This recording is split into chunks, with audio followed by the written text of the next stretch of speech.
இயேசுவுக்கே புகழ். நீதிமொழிகள் அதிகாரம் 9.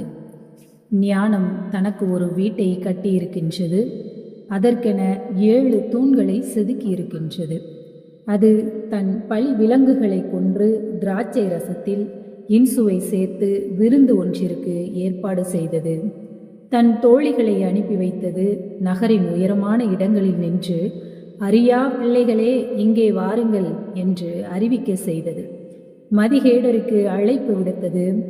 வாருங்கள், நான் தரும் உணவை உண்ணுங்கள், நான் கலந்து வைத்துள்ள திராட்சை ரசத்தை பருகுங்கள். பேதமையை விட்டுவிடுங்கள், அப்பொழுது வாழ்வீர்கள். உணர்வை அடையும் வழியில் செல்லுங்கள் என்றது. இகழ்வாரை திருத்த முயல்வோர் அடைவது ஏளனமே, பொல்லாரை கண்டிப்போர் பெறுவது வசை மொழியே. இகழ்வாரை கடிந்து கொள்ளாதே, அவர்கள் உன்னை பகைப்பார்கள். ஞானிகளை நீ கடிந்து கொண்டால் அவர்கள் உன்னிடம் அன்பு கொள்வர். ஞானிகளுக்கு அறிவுரை கூறு, அவர்களது ஞானம் வளரும். நேர்மையாளருக்கு கற்றுக்கொடு, அவர்களது அறிவு பெருகும். ஆண்டவரிடம் கொள்ளும் அச்சமே ஞானத்தின் தொடக்கம். தூயவராகிய அவரை பற்றிய உணர்வே மெய்யுணர்வு.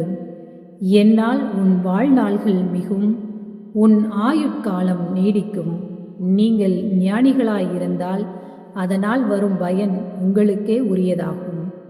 நீங்கள் ஏளனம் செய்வோராயிருந்தால் அதனால் வரும் விளைவை நீங்களே துய்ப்பீர்கள்.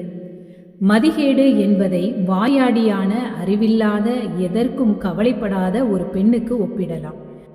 அவள் தன் வீட்டு வாயிற்படியிலோ நகரின் மேடான இடத்திலோ உட்கார்ந்து கொண்டு தம் காரியமாக வீதியில் செல்லும் வழிப்போக்கரை பார்த்து, அறியா பிள்ளைகளே இங்கே வாருங்கள் என்பாள்.